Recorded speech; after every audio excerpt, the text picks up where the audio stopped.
Updates at pinakahuling mga usapin sa mundo ng palakasan. Atin ang pakinggan dito sa Ang Pilipinas Ngayon. Ginapan ng Magnolia ang 26 na puntos na abante ng Barangay Ginebra para kompletuhin ang panalo 93-91 sa Manila Clasico na ginanap sa Smart Araneta Coliseum. Naging mainit ang import ng Magnolia kung saan nakagawa ito ng 31 puntos at 10 rebounds habang nagtapos si Gio Halalon ng 15 markers lahat mula sa second half ng laro. Nagtapos naman ng may tig 21 puntos sina Tony Bishop at Maverick Ahanmisi para sa Ginebra habang nag-ambag si Christian Stan Hardinger ng 13 puntos. Nagdagdag din sina Scotty Thompson at Japeth Aguilar ng tig 12 puntos bawat isa para sa unang talo ng Ginebra.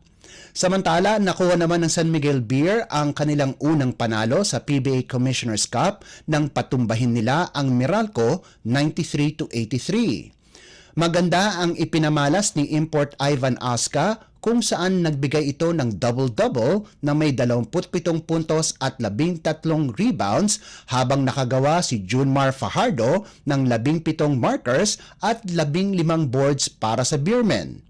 Nagdagdag naman si CJ Perez at Chris Ross ng 16 at 10 puntos ayon sa pagkakasunod.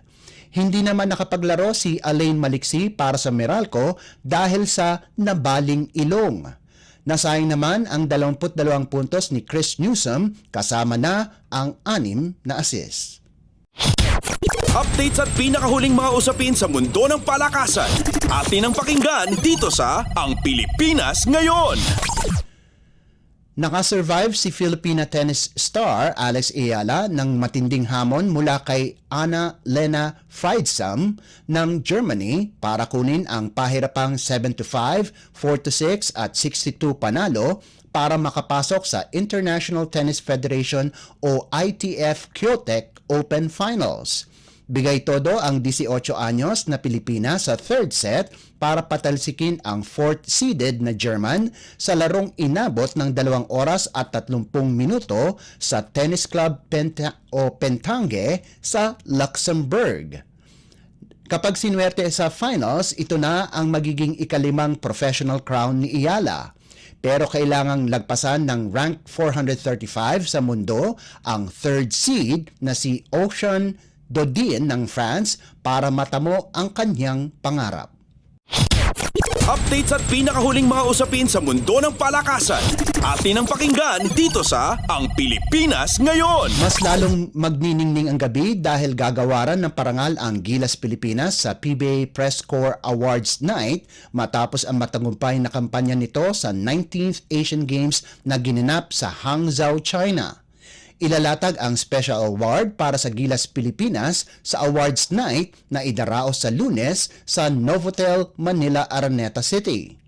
Igagawad sa Gilas ang President's Award dahil sa pagkopo nito ng gintong medalya sa Asian Games. Nauna nang binigyan ng President's Award ang PBA Board of Governors at si dating Most Valuable Player at Bulacan Mayor Vergel Meneses.